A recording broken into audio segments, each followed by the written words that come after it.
It's really funny. I make sure that everyone else is organized, and I'm really, really good at it when it's not me. Yes, So go honestly, figure. same here with my business. I'm all about making sure people, like, keeping them accountable, checking in how they're going with everything. I follow up, I do all that sort of thing, and I'm so onto it for other people. Isn't that interesting Yeah, that we do that? it's ridiculous. And you go, okay, that should only take me like, Oh, 20 trying to minutes. estimate the And time it's of like doing things. 3 hours later, you're like, I'm late. Oh, you're preaching to the choir. Welcome to Wise Owl Conversations, the podcast where we talk about life, work, and the many ways that our brains are wired. I'm your host, Amy Milnes, otherwise known as the Wise Owl Coach, and I'm so glad that you're here joining us on this journey. This is a space for honest, relaxed conversations with all of my different guests where we talk about navigating life as a neurodivergent person or supporting someone who is. My intention is that through sharing these stories and through our shared experiences, that wherever you're tuning in from, that you feel a little more seen, a little more understood, and a little less alone. Welcome back to Wise Owl Conversations. Today's guest, Mitch Barlow, takes me straight back to 2009, 2010 ski season in Banff, Canada. Oh, you remember it like it was yesterday. So I arrived in Banff in November 2009, and Mitch, you were already working at Sunshine Village at the time, and you were part of a friends group with one of the people that was a mutual friend was my mate Rob, who I went to boarding school with, and that's how we originally met. So they were That's all right. Yeah. living in a share house, and you were living in the staff accommodation in town. And I was couch surfing for the first few weeks that I was there at Rob's share house in town. I don't know if you remember me. I was like sleeping on their couch for a little bit when I first got there. It's a long time ago. Yeah, I do. I remember that. Well, Yeah. I don't know if you call it sleeping. Like everyone was True. always awake. Yeah, it was like a pretty much around the clock party central. Uh, and yeah, I ended up getting a job up on Sunshine Village as well. So that was pretty cool. It was a very, very cool experience. So it was pretty hectic back Oh then, no, wasn't it? I know. I was just gonna say, like, yeah, when you were talking, like, just before I sort of zoned out, and I was like, oh yeah, and I was just trying to remember all the things that happened, like back then. It was a long time I ago. was just like, oh, that's right, and it just went off on a Mitchy tangent. I love that you said Mitchy tangent because there's a segment at the end that I've kind of named, not after just you, but after the ADHD experience of going off on tangents, but we'll get to that at the end. So that's all good. What I wanted to talk about was you stayed in Canada for quite a while, didn't you? Yeah, I was there for, apart from a few stints back home, or overall probably 13, 14 years. Wow. I didn't realize it was Yeah, that long. How long have you been back in Australia for now? 2.5 years, something like that. It goes Or quick, doesn't it? 2 years and 4 months or something. Yeah. And I had to really think about that because so much has happened. I'm like yeah. thinking back on everything, like trying to pick a date. But I think it was 2024 Christmas time, December. I came back. Yeah, okay. Yep. So a year and a So what would bit. that be? A year and a bit. Yeah, because I left in December Or was it 2024 for my trip. 2023? I Maybe it feel was like you were probably 2023. back. Anyway, that's beside the point. We're like, trying to do equations in our brains. And so when did you, because we had a chat the other day and you mentioned to me you've also gone down the late diagnosis path for ADHD, so later in life. So when did you receive your Yeah. official diagnosis? I went to counselling, and he suggested that I might go and see someone and try and get a diagnosis, and that was the end of 2021. And then 2022, it took me about 4 months to get all the signatures signed to, be diagnosed and all that sort of stuff. So yeah, it would have been probably March 2022.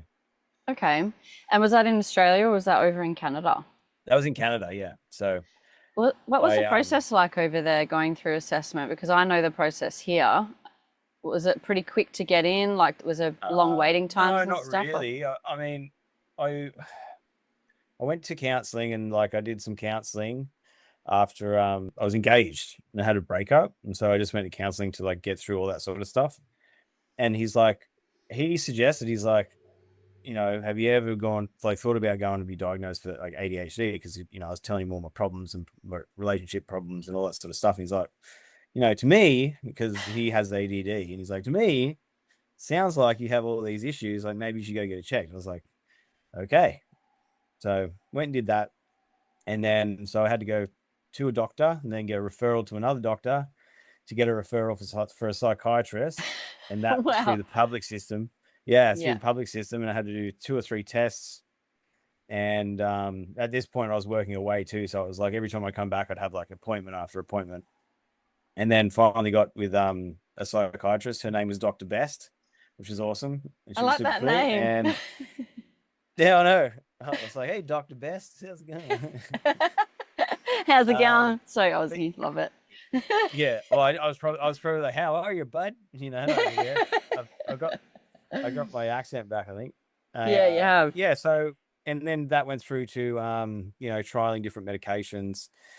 But during that time, I was doing a lot of research on it, and doing like online cognitive behavioral therapy, setting up a sort of scaffolding before I actually got on medication, because apparently medication is not like a magical fixer of everything, right? You got to have things in place to help you, which I was glad that I learned before I got on the medication, because I saw my life improving before I even got on meds. But then when I got onto the medication, I was like, oh, this is sweet. Like, yeah, so much yeah. better. Yeah, it's amazing, isn't it? And I think I love that you shared that as well, because I had it was a bit of a long-winded process for me as well. And my original reason for going to get assessed wasn't because I wanted to go down the path of medication and treatment necessarily. It was more around just understanding myself better, and so that I could have the tools and arm myself with what to do next to improve it, because everything that had been working up to that point was no longer working. And so originally I was like, I don't want to be medicated either, like given our past and knowing what we know now. I see a really common pattern with a lot of people that I know that are going through this late diagnosis path, that have got that history of partying, let's say, and taking recreational drugs like speed and like MDMA, that we were, in some ways, we were self-medicating. We were taking it so that we could feel like ourselves and connect with other people. Like, obviously it's a pretty unresourceful way of doing it, because you're not doing it in a sustainable way, and it's not monitored in the amounts and blah, blah, blah. But I have noticed a bit of a pattern with a lot of people that I know. And that's another thing I've noticed. I don't know if it's the same for you, that us neurosparkly people, us people that are neurodivergent, that think a bit differently, we tend to gravitate to each other because our brains work in a slightly different way. So I've got lots of different groups of people from throughout my life that are all going through this late diagnosis path now. So I'm like, oh yeah, that makes sense. So do I, yeah. It's funny because like I think I kicked the ball off for everyone. And I'm like, I went through this like realization stage, and everyone just saw this huge difference in me, in like, my reactions, like, how I held myself, like all this different stuff. And everyone was just like, oh wow. And then all of a sudden I had other mates who were like, oh, so I went down that road and got diagnosed. And like, I actually have a message on here. I feel so bad. My mate texted me probably a month ago, and it was one of those things where it's like, oh, the message come up. I was like, I'll read it in a bit. But he's like, just, written this paragraph about like his story. And I've only just seen it today. I'm like, oh no, like, I feel so bad. I do that like, all the He time. told me and I never got back to him. So honestly, you're so not alone with that. I do it all the time. And it's not for a lack of caring about the person. And it makes you feel like so bad, because you don't want that person to think that you're ignoring them, or you left them on red, or whatever you want to call it, because you do care. And the reason I think, and I don't know if it's the same for you, is because I don't just want to do a quick half-assed response to, especially when someone's opened up and said something so vulnerable to me. So I'm like, I'll come back to that when I've got the time to give it a proper response and give it the time that it needs. That's my intention. But then life keeps lifing, and then I completely forget to go back to it. So I said in one of my... You hit the nail on the head. Yeah. So I think what I try to do now, and it's still not ironed out completely, is I leave things, like I mark it as unread. so that to remind me to come back to it. So if I have read something and I'm like, right, I got to come back and reply to them. But then I look and I'm like, oh my God, I've got 10 unread texts. I've got all these unread messenger messages that have been they're all the way down now. And so I'll have to filter by unread to get back to them. And that's exactly what I did say. I'm like, where are all these things? I'm like going down. I'm like, oh, here's one. I'm like, I got a new computer, so I'm like, ooh, fancy. Yeah, I know. I got a MacBook and one of these watches, and it's keeping me all organized. Yes, which is awesome for our ADHD brains. I have an Apple Watch as well, and it is really handy for reminders and stuff. Although I was saying to my mum the other day, it's almost gotten to a point where I don't consciously do it, but sometimes I just get rid of a reminder if it's annoying me, like on my laptop or on my phone. I'll be like, I'll come back to that in a minute. And I just, like you said, once it's gone, it's gone. We don't. Well, that's why it's better to have it on my wrist, because on my phone, because I can't just take my phone out when I'm at work or whatever. So I have to be like, if I have to get my phone out, then I will delete it, and then I'll forget it even existed. It's easy to look at a reel, when someone's got a reel, you're like, and then, but like, if I do that, usually I'm like, oh, what's next? And like, then that's why, Apple Watch, I don't have to do that now. I can just be like, if someone sends me a reel, it's just like, someone sent you a reel. So I just like, don't have to worry about it. But if someone's like talking to me, I can actually see what it says and then be like, is it worth responding? Maybe. That's so good. Well, at this point anyway. Yeah, that's good. And I think I'm glad that you mentioned the watch as well, because tools are so important, and finding what works for you. Like, I've even noticed this is a really common thing that comes up in a lot of conversations I have with people as well, because even for myself, I'm constantly tweaking and refining what I do to find things that work, because the way our brains are wired as well, if something gets too familiar, too boring, too stagnant, not challenging, not giving us that stimulation and dopamine kind of hit, we might not do it as well or as consistently. I don't know if it's the same for you. Yeah, well, I'm not like, I've tried so many times to have diaries, to have things like that, like, and I've sort of started, like, because I'm doing 2 different jobs right now, and they're, I have to count my miles, I have to count my hours, I have to write reports and stuff, so I need to be on top of it. And I bought this like little diary. I'm like, oh, this will be perfect. It's like 1.5 years worth. I was like, this is great, like cheap, I went for it. But after a while, I'm like, because of this work that I'm doing, I don't get it out, when I read my scheduling or anything. So basically I did it for the first like month, and then the rest of it's empty. I'm smiling because I do the same thing. I do the same thing. And so I got this empty diary that I'm not going to use anymore. But I went to Officeworks, and they have these like massive tabletop calendars. Oh yeah. The like yearly planner, like is that the one? Yep. Yeah, like a yearly planner, but like every day's got like this much so you can write in it. And so I've just got that on my desk where I put my computer, and it's always there underneath my thing. So if I get home to do my report, it's right there, so I can, write a note down of like what I've done. And that's actually working not too bad. I mean, it's only new, it's only 2 weeks old. So I might forget to flip it over next month, and then, it's all over. Well, I did have a calendar hanging up here, and it had people's birthdays, and it was really great, and it was working. And then the new year started, and I just haven't gotten around to getting a new calendar. And now I'm like, what day is it? Whose birthday? Hang on. Calendar? So it does. I think you're right. It's being intentional and seeing if it works. I also find, because I have my phone on me pretty much all the time, and I think there's an app that you can have in your Apple Watch as well.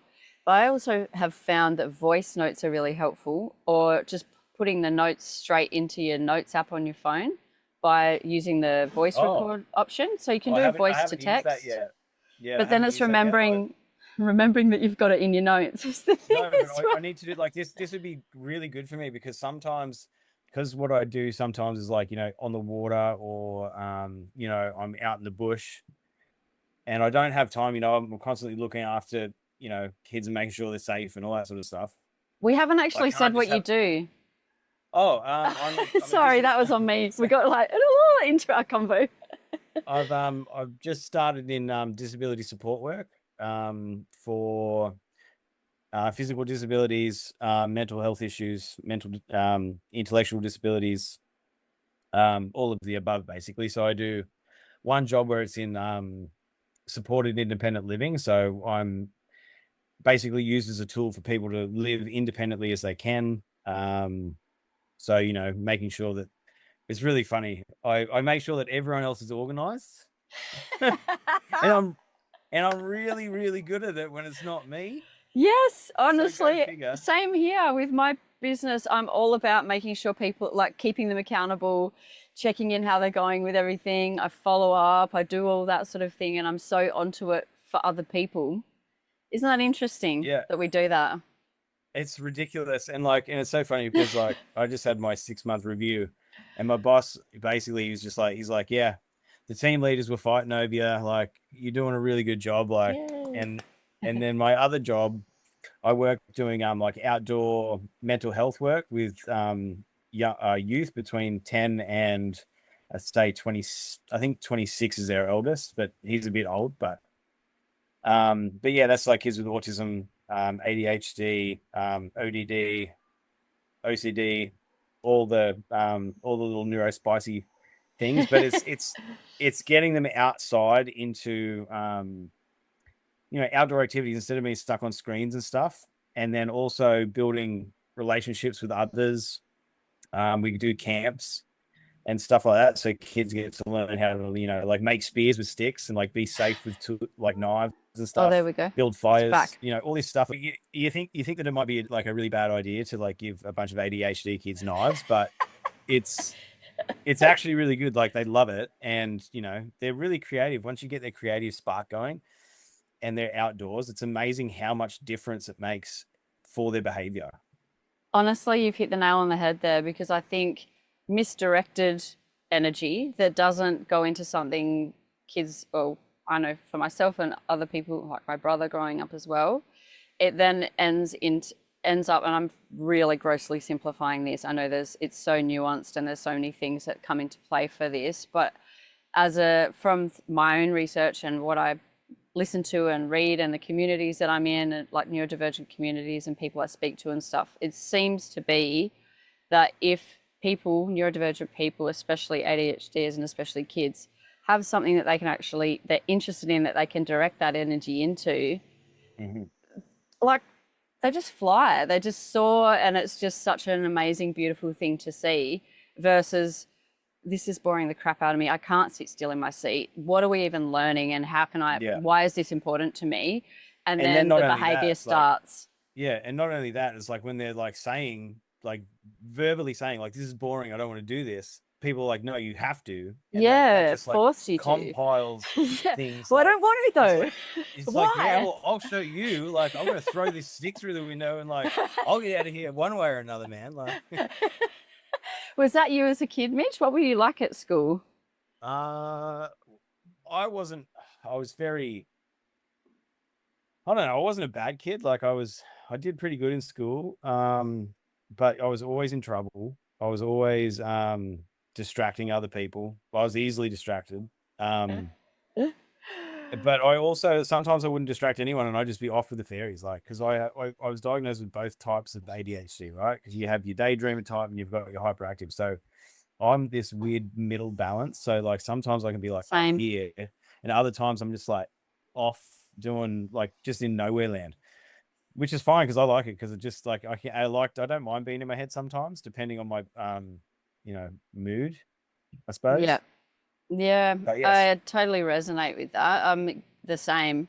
And like, I do notice sometimes I just get fed up with sitting. Like, I just can't. Like, even watching a movie, sometimes I have to get up and go and grab a drink or go and do something because my body's just sick of sitting.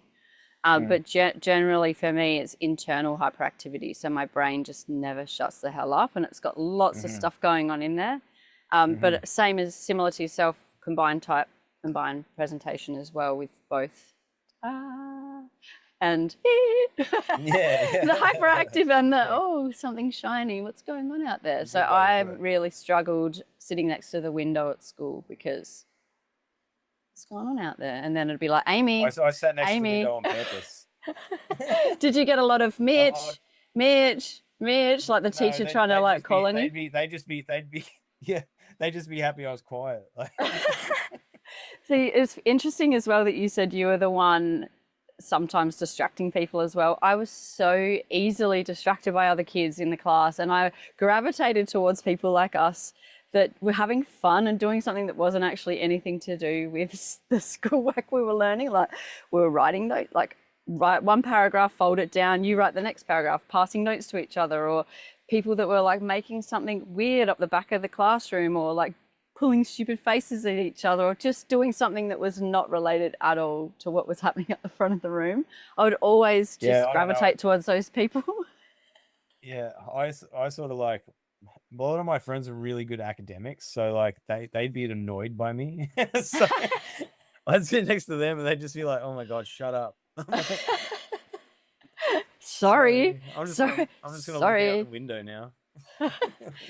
I actually talked in one of my previous podcasts as a couple that I interviewed, and I was in high school with him, Chad, and he went to school with Rob as well. We were at the boarding school together as well. So Chad was diagnosed quite young with ADD, and I was saying in that as well, like I remember because we were in the bottom maths, but he's so super good at maths and so super intelligent that it was actually boring. Oh, I'm kind of ad-libbing here, but because it wasn't done in a way that was interesting and creative, the lessons that were being taught, and he already knew it because he was very good at it, that's when he started doing the stuff, like the stuff at the back of the room that was distracting everyone, and I'd be the one that would get kicked out because I was giggling at it or whatever. Like, yeah. So that was always me as well. And funny thing about math, just before you have that topic. No, go. Sorry, go.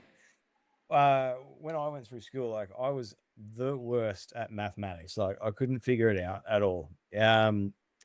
Like I think what was it, my HSE maths exam, I think I was halfway through and I was just like, it was my last exam, so I just walked out and I was like, see ya. I think I got like a 30% on it, like, because I was just like, I'm done with this place, like I'm out. Yeah. Which I probably shouldn't have. I probably could have gone, like I did get into university, but my course was cancelled, but that's another story. Where was I going? Podcast number 2, maths.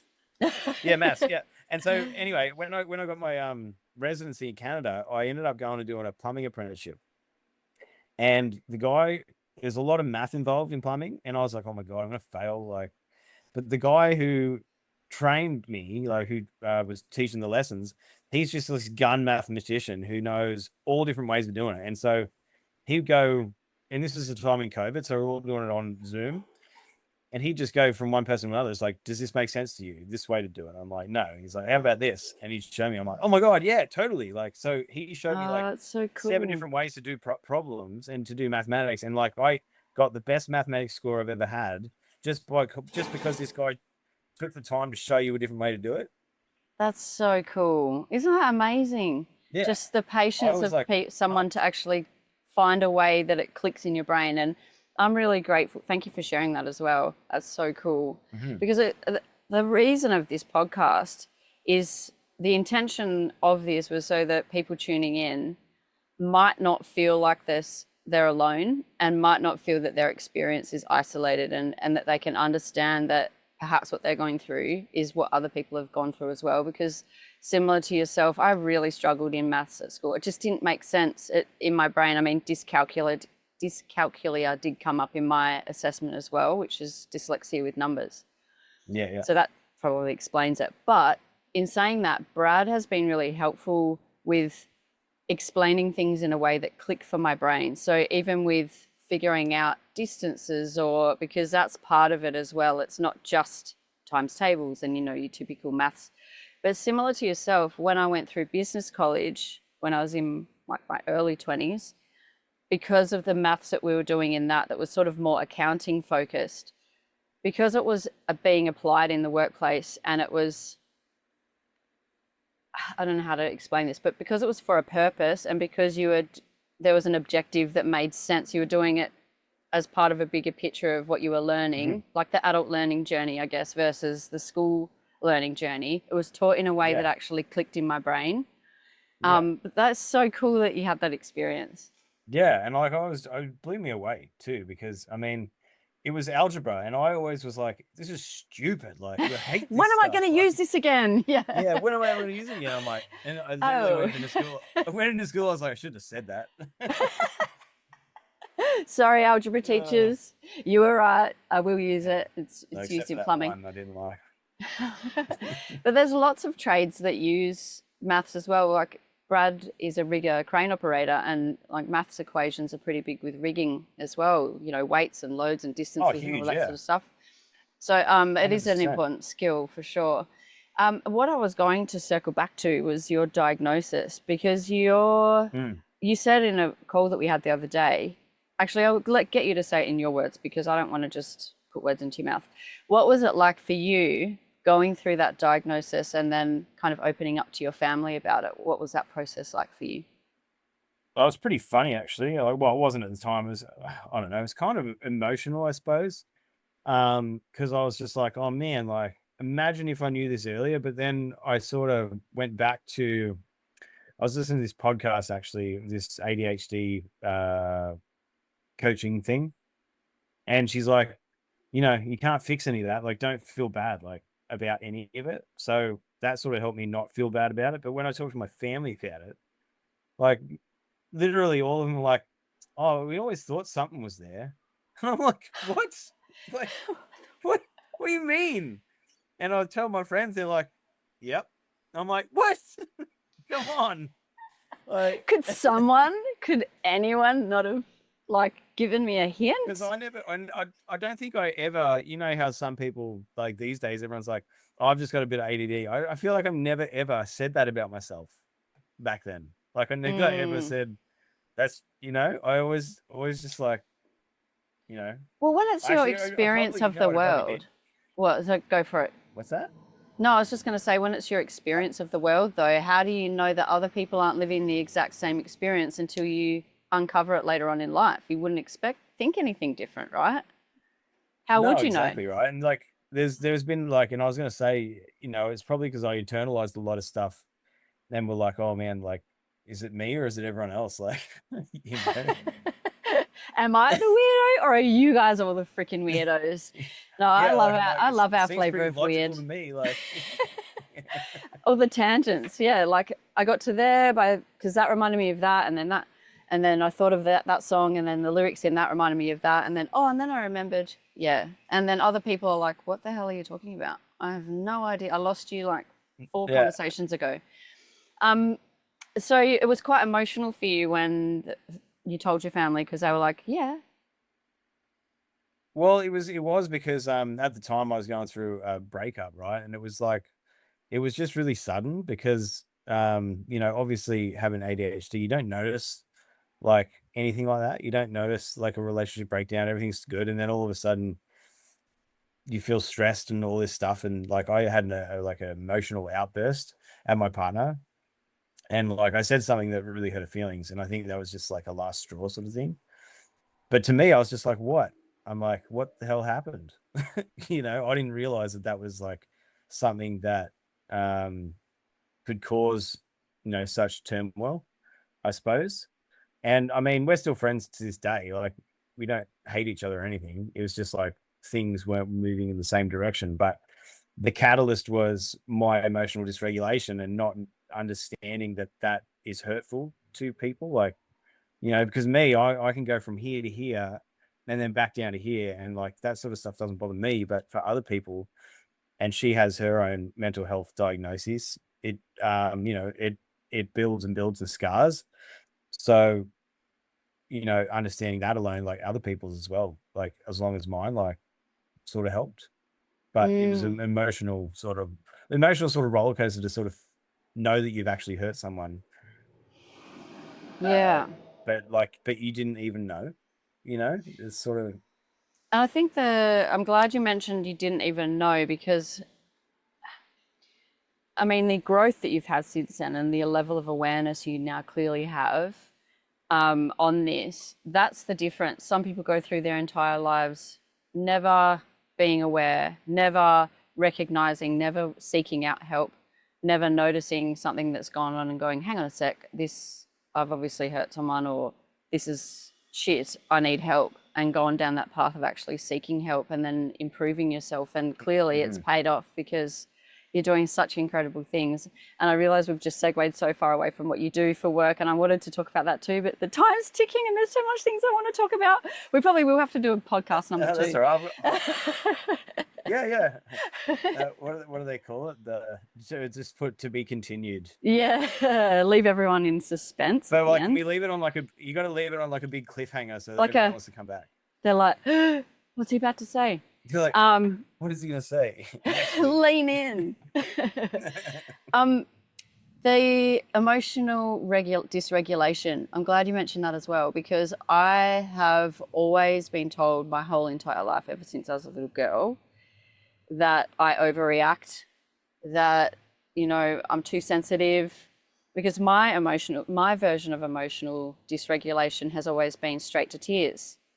So, and I mean, there's been trauma stuff as well that kind of probably impacted and layered on top of the ADHD and added to it from my upbringing and stuff like that. But over the course of the last, like pretty much just before I left for Canada, and actually maybe just after I got back from traveling Europe and Canada, I've been so heavily invested in my own self-improvement. And I've probably invested about the equivalent to a deposit for a house on healing myself, if you want to call it that, if you want to use like woo-woo like language. A house deposit like 2021 back then, yeah. Not now. Not now. It's not a mansion. It's just like Where's the money? Yeah. But I have, like, it's been a significant amount of money that I've put into that. And I think sometimes as well, I don't know if this is the same for you, but it probably is. We're very harsh on ourselves, and we're our own harshest critics sometimes. And it can be like, what was wrong? Like, look at what I did. And, you know, reflecting back onto the things that we've done in the past and feeling shame and going through that sort of guilt and all of those sorts of things, and replaying things, replaying conversations, all of those sorts of things. Why did I say that? I could have done that better, blah, blah, blah. Is it the same for you? Well, and revisiting it too, like, even though it's all done and dusted, you'll still go back and be like, some days, like, you wake up and you just like feel, like, you know, that shiver, you're just like, ugh.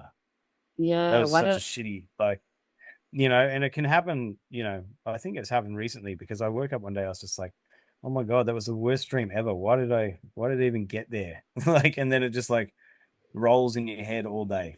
Yep, I've had that. And I don't know if it's an ADHD experience, but I'm feeling like it probably is because of the way that our brains are wired and the access to different chemicals and how we use up the chemicals in our brain differently to neurotypical people. I find it really challenging to shift my mood if I'm feeling really shitty about something that I perceive that I've done. It'll just play on my mind all day. And Brad will be like, you need to kind of, I know that it's whatever, but like, you're making it bigger in your mind than anyone else is. Like, for you, this feels really big and it feels like a really big thing, but everyone's kind of kept moving on. And I feel like that is a pretty common ADHD experience. And these are the things, I think, because it's called an invisible disability, if you're not bouncing off the walls. Yeah. These are the things that people don't realize, that it's like that tax, I guess.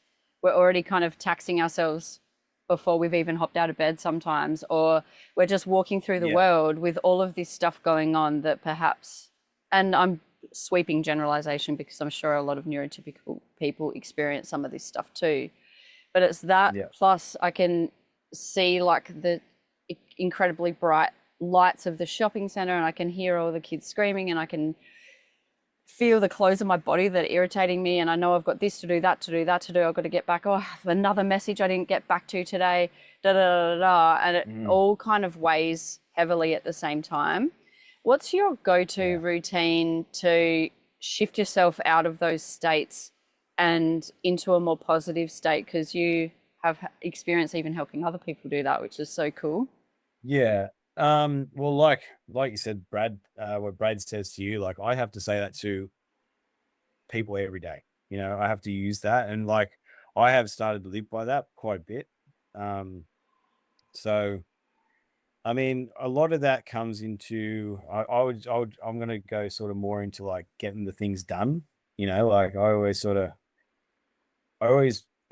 okay, so for example, I'm gonna clean my house today, right? I've got time. I'm gonna go through, I'm gonna clean my house, I'm gonna do all the things I'm meant to be doing all week because the house is trashed and I need to organize myself.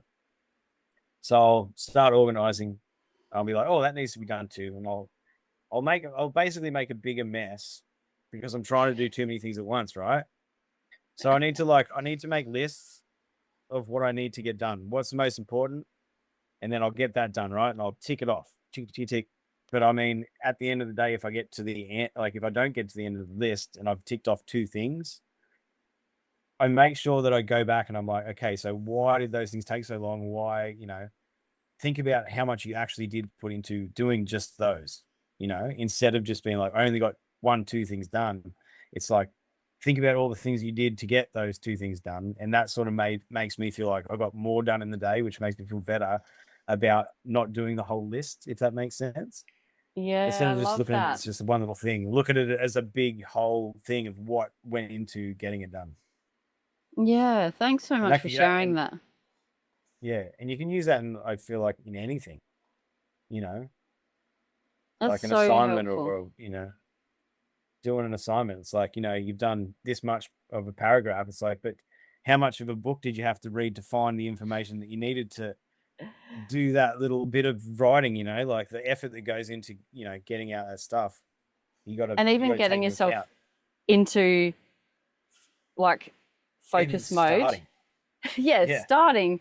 Like, And where's my like, pen? I'm gonna get the book Where's out. my pen? Or where's my laptop charger? Or where's the thing? I love that you've mentioned all of this stuff because I don't know if it must be a really common ADHD experience as well, because I've spoken with quite a lot of people that experience this, discrediting the stuff that we have done. Like, yeah, whatever, but I've got all of these other things that I haven't done. Yeah, 100%. It's sort of just dismiss it as soon as it's done. It's like that object permanence thing. As soon as it's done, we close it off in our mind and we don't think about it again. But I've because actually we don't get dopamine from finishing things. No. When people are like, look what I've done, and you're like, cool. It's like when I do something, I'm just like, instead of me being like, oh sweet, you're like, yes, I did that. I'm like, oh fuck, thank God. Fuck. Yes. Thank God that's over. And it's not like I don't get any gratification out of doing anything. Yeah. But I do sometimes. Sometimes I do. Yeah. Yeah. Yeah. It depends on what depends. It is. We're like, I do sometimes. Like we're saying the same things. I love it. It's so funny, isn't it? Actually, what really gets me going, like when when I finally do something, is if I'm having a really hard time with something and it's going like say for example, I'm working on my car and it's something that I haven't done before and I'm like doing it. I'm like, if I don't get this done, I can't go to work tomorrow because my car's pulled apart. So you got a deadline. And then I get it done and it's like midnight, and then I'm just like, and I'm yelling and screaming at the car, and then I'm like, I get to the end of it, I'm like, yes, like, yes, I beat you. I defeated you. I'm going to be going to work tomorrow. Because it's the pressure of the deadline as well, isn't it? The amount of times, I don't know if it's the same for you. Time blindness. Oh my God. Yes. I've been up till 2, 3 in the morning editing things and finishing work for people. When I used to do resumes, I'd be up till ridiculous o'clock because I've left everything to the last minute, or I thought I was further along than I was in the work that I was doing because my brain hasn't perceived the amount of work that I have or haven't done. You go, okay, that should only take me like 20 trying to estimate the time of doing things. 3 hours later, you're like, I'm late. Oh, you're preaching to the choir. I don't know. Like, I do try and use these resources that we have, and tools. Brad has really significantly helped me with keeping track of time better, but I still just can't seem to wrap my head around a lot of the time how much time basic things will take. Basic tasks, getting ready for just getting ready for the day, or how long it's going to doing the laundry. Yeah, exactly. How long it's going to take me to get from A to B, because I'm like, okay, well, that seems pretty logical. Maps is telling me that, but I haven't thought about the fact I need to get petrol, or I need to, or there's going to be more traffic than the day, or there's going to be this. So I haven't allowed myself that extra buffer that for some people is just, obviously you're going to give yourself more time and you got to get parking when you get there and da da da da. So I might say to someone, I'll meet you for lunch at this time, but I'm not allowing for all those extra things because my brain hasn't factored it into the time frame. Yeah. It's it's funny. I'm kind of the opposite because like I always get places early. Do you? You're like Brad. Yeah, because it's like if I have somewhere to be, good luck me doing anything during the day because that thing's on in like 3 hours. I'm like, there's no way that I can put my laundry on and hang it out. But if I'm rushing to go somewhere, I was like, I've got like an hour. I'm like, I'll chuck the laundry on, I'll quickly hang it out and it's 20. And then it's still going when I have to go out the door. I'm like, why are we like this? Why are we like this? I don't understand how it doesn't make sense in our brains. I think it depends on what it is. Cause like with work, I'm always like making sure I'm early. Yeah. And like, but that doesn't mean I'm organized. Like sometimes I like wake up and I'm like, shit, I gotta run. But I haven't brushed my teeth. I haven't packed my lunch. I just run out the door. But then I get to work like 20 minutes early, and I could have actually done the things that I should have done to make my day a bit easier. But like it's just ridiculous. So I have to set aside a day out of my day off to do like meal prep, have it Monday, Tuesday, Wednesday, Thursday. Even if I don't eat it, at least it's there. I can just grab and go. And that's a huge help too. Otherwise, I eat food out and like just spend money. Because I'm really good at that. And whatever's same. Oh my God, the money thing. See, that's another thing as well with like not having the awareness around how much have I spent and how much have I got left, and like tuning into those things. It's like, I've got the money. Cool. I've gotten a bit better. I got all the notifications that come up on my watch. It's like, you spent that much this week. I'm like, fuck. Damn, I better tighten the purse strings. There was something else I was going to say before, and now I think it's gone, but it might come back. Not acknowledging ourselves for things. So I don't know what's your stance on AI? This is a bit of a segue, but it sort of relates. It's good. It's good, and it it works for me sometimes. But the worst thing is, I have probably 2 folders full of ideas from AI that I'm never going to use because they're in a folder. Object permanency again. We're not going to go back to that. When am I going to look at it? So a few things I did print out, and I've got in a little like folder. Yeah. But once again, I ended up not using that folder, and I put all my certificates in that one because like, I have all these great ideas of being organized and healthy and, doing all the things, but I need to incorporate that into my day rather than, I can't just be like, okay, this is your schedule. I'm like, okay, well, that's not my schedule because I work different hours every day. And I do different things, and, which has been really good for my ADHD. I think working like every day is different. So I don't come home tired every day. Same here. Yeah. It's the enough of a challenge and enough variety that you're getting that consistent dopamine, and a challenge because you don't know how that person's going to present in front of you each day. Like me as a coach as well, that I don't know, I have so many different people that I work with on a daily basis. Mm-hmm. I don't know what they're going through in their life and how they're going to present in front of me and what challenges are going to be ahead of me for that shift, if you want to call it that, to align with what you do.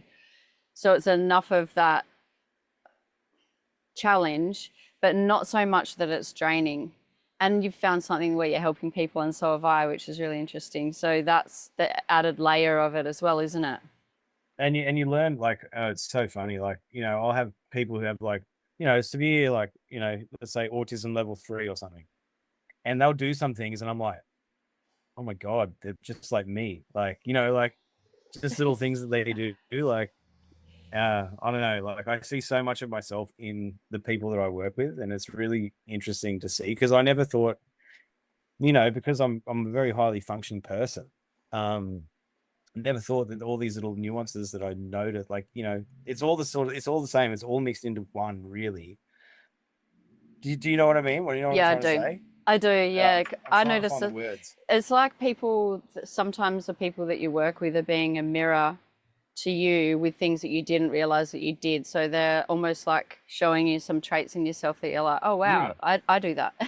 Yeah, no, I didn't, 100%. And like, yeah. it just shocks me sometimes. I'm like, oh, what?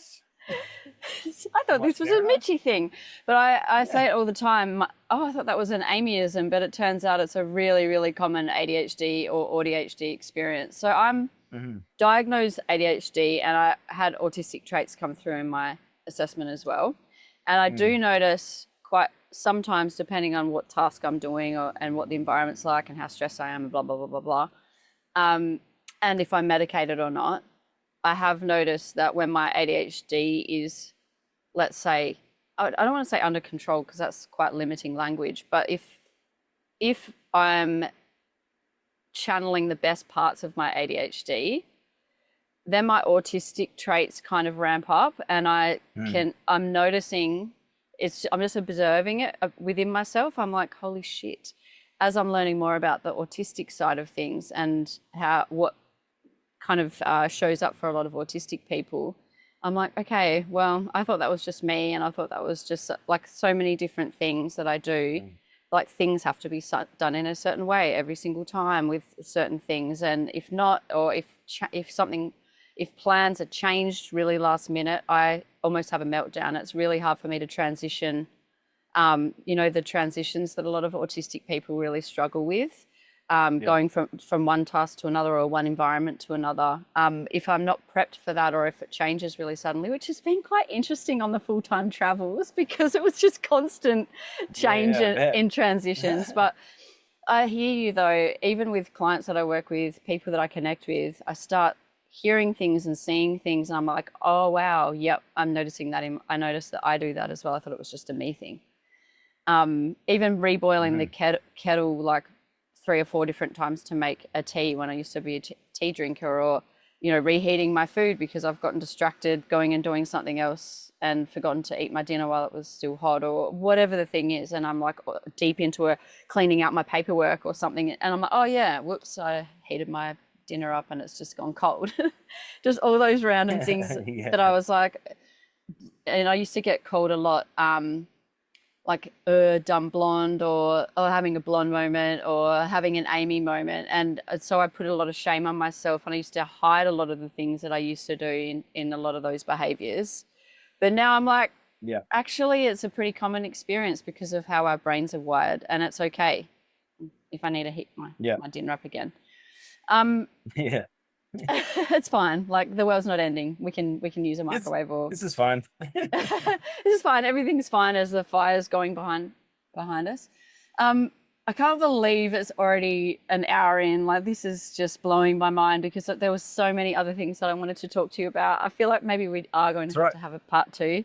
We'll do number 2. I think it's fun, and it's fun talking about it because like I don't have the opportunity to talk about it a lot. So even with my psychiatrist, because now he's just like, he's like, everything going good? I'm like, yeah, everything's going better. And like, we love like taking my medications down. He's given me some other ones for like sleeping.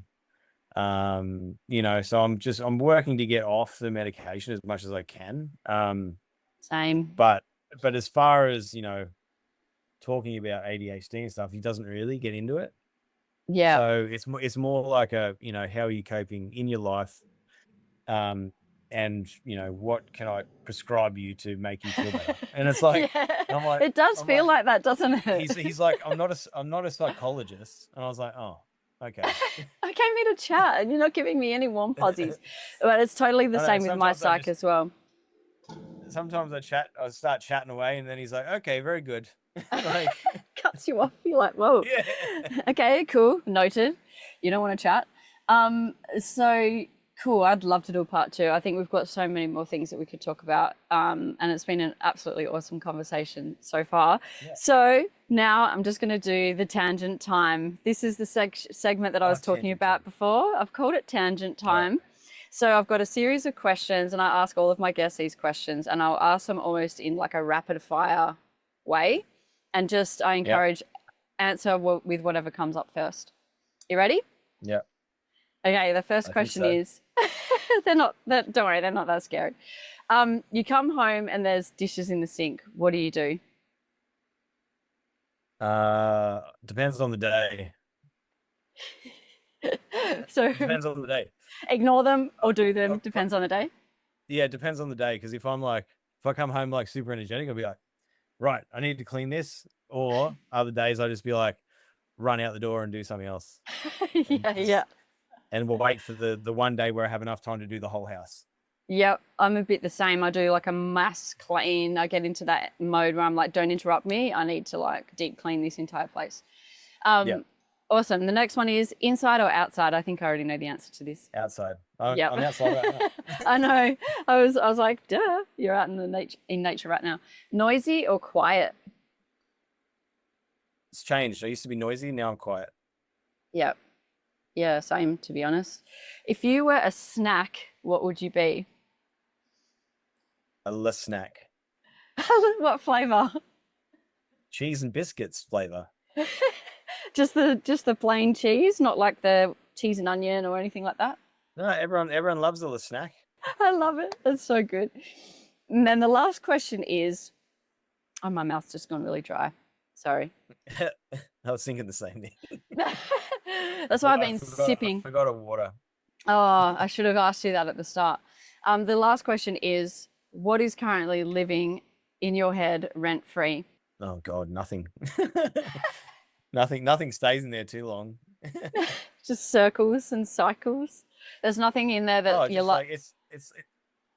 No, go for it. What were you going to say? Explain the question. So rent-free, I think when people usually say, this is just living in my head rent-free at the moment, is really when there's something that maybe they don't necessarily want to be thinking about, but it's occupying space. Oh, government policies. Oh, yes. The politics. And on that note, no. No, I get so aggravated. It like ruins my day every time I think about it. Yeah, it's a big rabbit hole to go down, isn't it? Even with all of the like international and I'm really stuff that's going on. Yeah, passionate, justice focused, like very much about a sense of justice and like, yeah, about all of it. But I mean, I don't have the answers, so I mean, I need to just shut up sometimes. That's the tricky part, isn't it? It's like, how much time do we invest looking at things and thinking about things and stressing about things or getting worried about things? I think we chatted about this once in a private message. I sometimes get so overwhelmed by it, and it can impact my mood to a level where it actually takes me to a bit of a dark place if I start focusing on too many negative things and things that I can't control. So I usually bring it back to what's within my control. How can I make the difference for me in my life and in the direct people that I can influence and be in contact with? How can I make their day better or have a positive influence on them, versus stuff that just feels so big and so out of my control, and then I just feel overwhelmed and like, holy shit, the world's crap, and why are we even here, and what is existence, and just go into this like really dark, heavy place. Yeah, I know it is a tricky one, isn't it? Yeah, but I'd say, that's probably the thing that lives in my head rent free, because like it's always. You also see it in the news all the time, and it's like, it's just there. Yeah, it's in your face. Yeah, that's why I don't watch the news. I'm just like, nah, it's all negative. It's too negative for me. So thank you so much again for joining me, Mitch. This has been such an awesome conversation. Is there anything else that you would like to say or like to kind of put out there? Any advice that you'd give to listeners or viewers, or anything else to kind of wrap things up? Put you on the spot. I'll get to that in part 2. Watch this space. No, it's like you come back next time, I'll let you know. Yeah, I've got this really cool juicy bit of advice that helps so many people that I work with. Tune in next time. But it costs $3.99 a month. I love it. I love it. Thank you so much again. Thanks so much for tuning in. I trust that you got some value from this conversation today. If there was something in this conversation that you think would help someone else, please share it with them. Feel free to check out at The Wise Owl Coach. I'll also link below. Bye for now.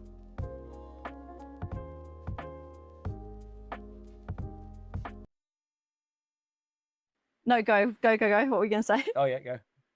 I was. What was I gonna say? Yeah, all this place is cool. Like it's like It's a log beautiful. cabin. It's So like sick. log cabin on a river, but It looks yeah, very look, peaceful. it's like a Oh, the tub out there. yeah, it's like a shower tub. Where is I it? don't know. It's south of Grafton. Grafton. I feel like I do know Grafton, but So I'm just. it's like yeah, if you go in between Coffs Harbour and Grafton, it's just out on the Orara River.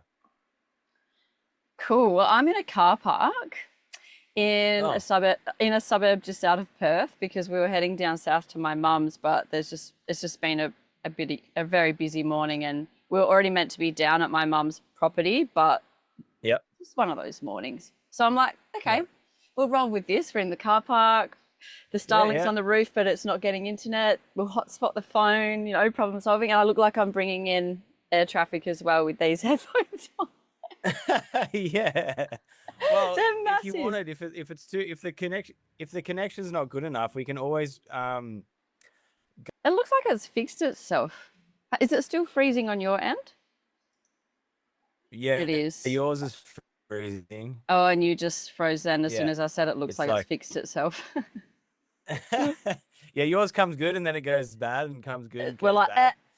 oh. Oh, I thought you. Over. Are you still there, Brian? Over.